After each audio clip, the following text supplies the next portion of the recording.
Hi friends, welcome back to చార్ designs. నా last వీడియోలో చెప్పాను కదండి మీకు ఈరోజు డిజైనర్ స్లీవ్స్ చూపిస్తానని. మరైతే స్టార్ట్ చేద్దామా?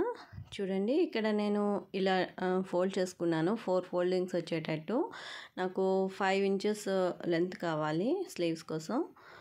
తర్వాత ఇక్కడ 3 ఇంచెస్ మార్క్ తీసుకుంటున్నాను. 5 ఇంచెస్ తీసుకున్న తర్వాత ఇక్కడ 3 ఇంచెస్ మార్క్ చేసుకుంటూ ఈ విధంగా ఒక స్ట్రైట్ లైన్ గీసుకోవాలండి. ఇప్పుడు ఇక్కడ వచ్చేసి 3.5 ఇంచెస్ మార్క్ చేసుకుంటున్నాను. ఈ ఈ విధంగా చేసుకోవడం వల్ల మనకి స్లీవ్ పర్ఫెక్ట్గా వస్తుందండి. కరువు అదంతా కూడా ఆమోలు చాలా నీట్గా వస్తుంది. స్టిచ్ చేసుకున్న తర్వాత ఈ విధంగా నేను చూపించిన విధంగా ఇలా మార్క్ చేసుకుంటూ ఇక్కడ కొంచెం డీప్ లోతు తీసుకోవాలండి. ఈ విధంగా కొంచెం లోతు తీయాలి. తర్వాత మనం ఎక్కడైతే మార్క్ చేసుకున్నామో అదంతా కూడా మనం ఈ విధంగా కట్ చేసేసుకోవాలి. కట్ చేసుకున్నాం కదండి. ఇప్పుడు మనం చూసారా 4 లైన్స్ తీసుకోమన్నాను 2 స్లీవ్స్ కోసం అని చెప్పి. ఇప్పుడు ఫోల్డింగ్ ఇక్కడ మధ్యలో మిడిల్లోని నీట్గా ఈ విధంగా కట్ చేసుకోవాలండి. ఇది అయిన తర్వాత ఇప్పుడు నేను ఇక్కడ కింద 5 ఇంచెస్ తీసుకున్నాను కదా. టోటల్ నాకు వచ్చేసి ఇది 10.5 ఇంచెస్ హైట్ కావాలండి. అంటే ఎక్స్ట్రా మార్జిన్ వదిలేసి ఇప్పుడు ఎలాగా ఫోల్డింగ్స్లోని స్టిచెస్లో అంతా అయిపోయిన తర్వాత 10 ఇంచెస్ వస్తుంది. తర్వాత ఇక్కడ నెట్ క్లాత్ కూడా తీసుకున్నాను. ఈ నెట్ క్లాత్ కూడా 4 లేయర్స్ వచ్చేటట్టు ఫోల్డ్ చేసుకున్నాను. ఇప్పుడు చూస్తున్నారు కదా, నేను ఈ స్లీవ్ని మనం ముందుగా కట్ చేసుకున్నాం కదా, దాన్ని ఈ ఎడ్జ్లో పెట్టానండి. ఎందుకంటే ఇవంతా నేను ఫ్రిల్స్ పెట్టుకుంటాను పఫ్ హ్యాండ్స్ కోసం అని చెప్పి. అందుకని దీనిపైన నేను స్కిన్ కలర్ క్లాత్ని చూస్ చేసుకున్నానండి. నెట్ తెలియాలి ప్లస్ ట్రాన్స్పరెంట్గా ఉండకూడదని చెప్పి నేను స్కిన్ కలర్లో ఉండే ఒక క్లాత్ని చూస్ చేసుకున్నాను ఈ డిజైన్ కోసం.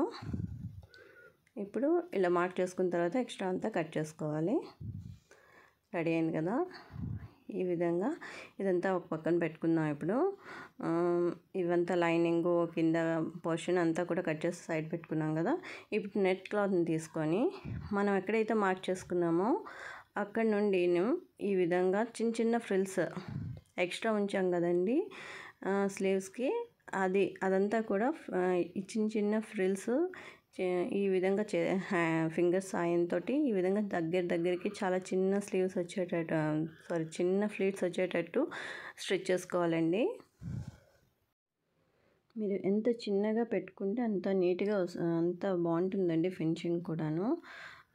ఇప్పుడు ఒక పక్క అయింది కదా. ఇప్పుడు నెక్స్ట్ సైడ్ కూడా ఈ విధంగా మళ్ళీ ఫ్రిల్స్ పెట్టుకుంటున్నాము. ఇక్కడ మీరు ఒకటి అబ్జర్వ్ చేయాలి ఏంటంటే, ఇప్పుడు మనం ఆపోజిట్ సైడ్లో అంటే ఫ్లీట్స్ అనేవి ఆపోజిట్ డైరెక్షన్లో పెడుతున్నానండి. మనం ఇక్కడ ఏదైతే పొజిషన్లో పెట్టామో దానికి రివర్స్లోని ఇక్కడ పెట్టుకుంటూ అలా ఫ్రిల్స్ చిన్న చిన్నగా పెట్టుకుంటూ ఎండింగ్ వరకు, అంటే మనం ఎక్కడైతే మార్క్ పెట్టుకున్నామో అంతవరకు స్టిచ్ చేసుకోవాలి. ఈ విధంగా నా లాస్ట్ వీడియోలో నెట్ తోటి బ్యాక్ నెక్స్ డిజైన్ కూడా స్టిచ్ చేసి చూపించానండి. మీరు ఎవరైనా మిస్ అయి ఉంటే కనుక ఒకసారి చెక్ చేయండి. నేను లింక్ డిస్క్రిప్షన్లో ఇస్తాను. తర్వాత ఇది స్టిచ్ చేసుకున్నాం కదండి. నెట్ పోర్షన్ అంతా కూడా ఈ విధంగా ఫ్రిల్స్ ఇచ్చి కుట్టుకున్నాం కదా. ఇప్పుడు మనం స్లీవ్ మీద మెయిన్ అంటే ఫ్యాబ్రిక్ మీద ఈ నెట్ క్లాత్ని పెట్టుకొని మనం ఎక్కడెక్కడ అంటే జరగకుండా ఉండాలని చెప్పి నేను పిన్అప్ చేసుకుంటున్నాను. ఈ విధంగా పిన్అప్ చేసుకున్న తర్వాత అంతా కూడా జరగకుండా ఎక్కడెక్కడ చూసుకొని ముందుగానే మనం పిన్ చేసుకున్నామంటే ఈ విధంగా మీకు కుట్టుకునేటప్పుడు చాలా ఈజీ అవుతుందండి. చూస్తున్నారు కదా, ఈ విధంగా పిన్ తీసుకుంటూ మనం ఎక్కడెక్కడ పిన్ చేసుకున్నామో అదంతా కూడా స్టిచ్ చేసేసుకోవాలి. 2 పక్కల కూడా నేను స్టిచ్ చేస్తానండి. ఈ విధంగా 2 పక్కల కూడా స్టిచ్ చేసుకోవాలి.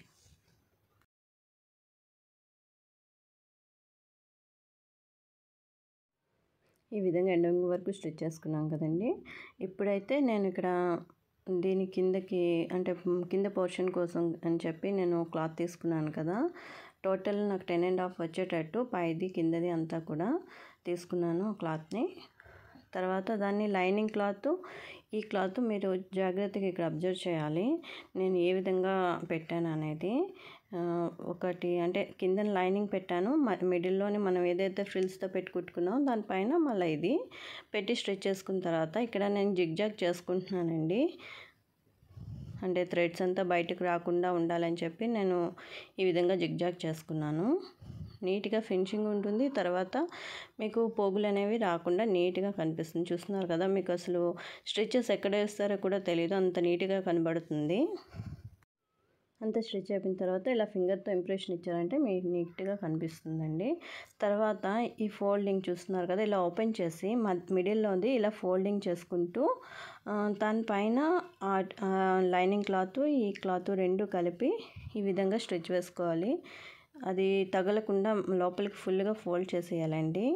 ఆ నెట్ క్లాత్ ఏదైతే డిజైన్ చేసామో అదంతా లోపలికి ఫోల్డ్ చేసి జస్ట్ ఓన్లీ కింద పోర్షన్ మాత్రమే ఈ రెండు లైనింగ్కి మెయిన్ ఫ్యాబ్రిక్కి స్టిచ్ చేసుకోవాలి. ఎడ్జ్లోని ఫుల్గా అంటే 1/2 ఇంచ్ మార్జిన్ తోటి నేను స్టిచ్ చేసుకున్నానండి. ఇక్కడ అయిన తర్వాత ఈ విధంగా రివర్స్ చేసుకున్నారంటే మీకు ఫినిషింగ్ చాలా బాగుంటుంది. తర్వాత చాలా నీట్గా కూడా ఉంటుందండి. మీకు థ్రెడ్స్ ఎక్కడ అంటే పొగులు వచ్చేటట్టు ఏమి ఉండదు, చాలా నీట్గా ఉంటుంది స్టిచెస్. చూస్తున్నారు కదా ఎంత నీట్గా కనిపిస్తుందో, మీకు స్టిచ్ వేసినట్టు కూడా తెలియదు, అంత నీట్గా ఉంటుంది. ఇప్పుడైతే నేను ఎడ్జ్లోనే ఫుల్గా ఒక స్టిచ్ వేసుకుంటున్నానండి. ఇలా వేసుకోవడం అంటే ఇంకా నీట్గా కనిపిస్తుంది. సో ఫుల్గా కంప్లీట్ అయింది కదా. ఇప్పుడు దీని మీద నేను డిజైన్ చేస్తున్నానండి. ఈ విధంగా లక్ష్మీదేవి పెండెంట్ మార్కెట్లో చాలా ఈజీగా అవైలబుల్గా ఉన్నాయి. మీకు కాస్ట్ కూడా ఒక పేరు 180 అలా పడుతుంది. ఈ విధంగా మధ్య మధ్యలో హోల్స్ ఉంటాయండి, దాన్ని మనం చిన్న నీడిల్ తోటి టాకాల్లాగా వేసుకుంటూ ఫుల్ పెండెంట్ అంతా కూడా స్టిచ్ చేసేసుకోవాలి. ఈ విధంగా అంతా కూడా స్టిచ్ చేసేసుకున్నాను పెండెంట్ ఫిట్ అయినట్టు. తర్వాత నేను ఇక్కడ మార్క్ చేసుకున్నానండి నాకు ఎంతవరకు కావాలి అనేది. ఇది చూస్తున్నారు కదా, దండవంకి డిజైన్ అండి. మనం పెట్టుకుంటే కనుక బ్లౌజ్ వేసుకున్న తర్వాత మీరు దండవంకి పెట్టుకున్నట్టే ఉంటుంది. ఇక్కడ ఈ ఐటమ్స్ తీసుకున్నాను నేను, కుందన్స్, బాల్ చైన్, ఇవి ఇక్కడ డాట్స్ పెట్టుకుంటున్నానండి. నేను ఎక్కడైతే కావాలో డిజైన్ అక్కడక్కడ డాట్స్ పెట్టుకున్నాను. ఈ విధంగా కుందన్స్ పెట్టుకుంటున్నాను. ఇక్కడ గ్రీన్ కలర్ కుందను ఇంకా రెడ్ కలర్ కుందన్స్ తీసుకున్నానండి. గ్లూ అప్లై చేసుకొని ఇప్పుడు నేను ఒక బాల్ చైన్ ముందుగానే మనకి ఎంత కావాలి అనేది లెంత్లోని కట్ చేసి పెట్టుకున్నారంటే మీకు ఈజీగా ఉంటుంది. మనం ఎక్కడెక్కడ డాట్స్ పెట్టుకున్నా అక్కడ ఈ కలర్స్ని నేను పింక్ ఇంకా గ్రీన్ కలర్ని ఒకటి దాని తర్వాత ఒకటి, అంటే ఒకటి గ్రీన్, ఒకటి పింక్ కాదు రెడ్ కలర్ అనుకోండి, ఇది రెడ్ కలరు ఒకటి, గ్రీన్ కలర్ ఒకటి, ఆ విధంగా ఇంకా 1 by 1 ఎక్కడెక్కడ డాట్స్ పెట్టుకున్నా అన్నీ కూడా మనం ఈ విధంగా స్టిచ్ చేసేసుకున్నాను. చూస్తున్నారు కదా, ఈ విధంగా స్టిక్ అయిపోయాయి రెండు పక్కల కూడా ఈ విధంగా అయింది కదా. తర్వాత నేను ఇక్కడ గ్లూ అప్లై చేసుకొని ఒక బాల్ చైన్ తీసుకున్నానండి. బాల్ చైన్ యాడ్ చేసుకున్నాను. ఇలా అంటించుకోవాలండి. దీని తర్వాత మనం టాకాలు వేసుకుంటాం కాబట్టి సెట్ అయిపోతుంది. దీని తర్వాత మళ్ళీ గ్లూ యాడ్ చేసుకుంటూ ఇక్కడ గోల్డ్ చైన్ అంటిస్తున్నానండి. అండ్ మళ్ళీ ఒక బాల్ చైన్, అంతేనండి. ఈ విధంగా రిపీట్ చేసుకుంటూ ఇది ఫినిష్ చేసేసుకోవాలి. ఇక్కడ రెండు పక్కల కూడా అదే విధంగా మనం అంటించుకుంటూ ఈ విధంగా ఫినిష్ చేసుకోవాలి.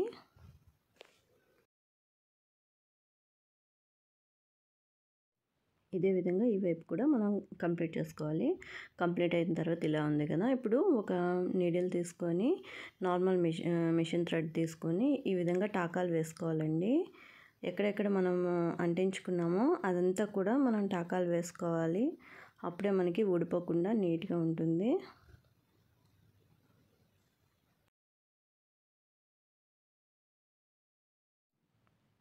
అంతా టాకాలు వేసేసుకుంటూ తర్వాత ఇప్పుడు నేను ఇక్కడ పర్ల్ బీట్ తీసుకున్నానండి, వైట్ కలర్ది, ప్లస్ షుగర్ బీట్ తీసుకున్నానండి.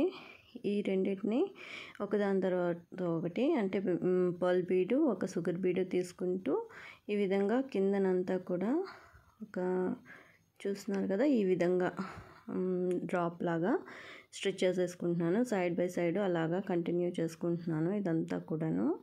ఒక షుగర్ బీడ్ ఇంకా పర్ల్ బీడ్, అంటే ఫస్ట్ పర్ల్ బీడ్ తీసుకున్నాను, తర్వాత షుగర్ బీడ్ తీసుకున్నాను. అప్పుడే లుక్ చాలా అందంగా కనబడుతుందండి. ఈ విధంగా అంతా కూడా స్టిచ్ చేసేసుకున్నాను. కంప్లీట్ అయిన తర్వాత లుక్ చాలా బాగుంది కదండి. ఇక్కడ నేను గోల్డ్ జరీ థ్రెడ్ని తీసుకొని మనం ఎక్కడైతే రెండిటికి సపరేషన్ అంటే కనిపిస్తుంది కదా, నెట్కి ఇంకా మెయిన్ ఫ్యాబ్రిక్కి, ఆ ప్లేస్లోని నేను ఇక్కడ చిన్న చైన్ స్టిచ్ వేసుకుంటున్నాను. ఇలా చైన్ స్టిచ్ ఒక 4 అలా వేసుకున్నాను. చైన్స్ 2 అలా, అంటే మనకి ఎంత లెంత్ చూసుకొని దాన్ని బట్టి నేను 2 చైన్స్ వేసుకున్నాను. వేసుకున్న తర్వాత ఒక షుగర్ బీడ్ ఎక్కించుకున్నాను గోల్డ్ కలర్ది. ఈ విధంగా 2 చైన్స్, ఒక షుగర్ బీడ్, ఆ విధంగా అంతా కూడా స్టిచ్ చేసుకోవాలి. ఆ వేరియేషన్ తెలియాలని చెప్పి ఆ విధంగా స్టిచ్ చేసుకున్నానండి. కంప్లీట్ అయిన తర్వాత ఈ విధంగా రెడీ అయింది.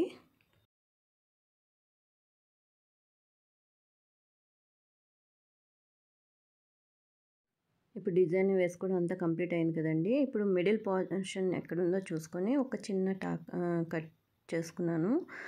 తర్వాత చిన్న స్లిట్ ఇచ్చామంటే మనకి అంటే స్లీవ్ యాడ్ చేసుకునేటప్పుడు ఈజీగా ఉంటుంది. మిడిల్ పోర్షన్ తెలియాలి కదా, అందుకని చెప్పి నేను ఈ విధంగా ఆపోజిట్ డైరెక్షన్లో పెట్టాను, చూసారు కదా.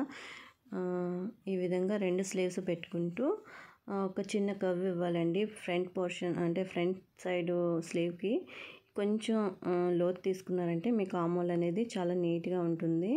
వేసుకున్న తర్వాత ఉగ్గులేం లేకుండా నీట్గా కనిపిస్తుందండి. అందుకని చెప్పి నేను కొంచెం డీప్ ఇచ్చాను, 1/2 ఇంచ్ విధంగా చాలండి. అంత అయిపోయిన తర్వాత ఈ విధంగా ఉంది కదా. ఇప్పుడు స్లీవ్స్ని యాడ్ చేసుకుంటున్నాను బ్లౌజ్కి.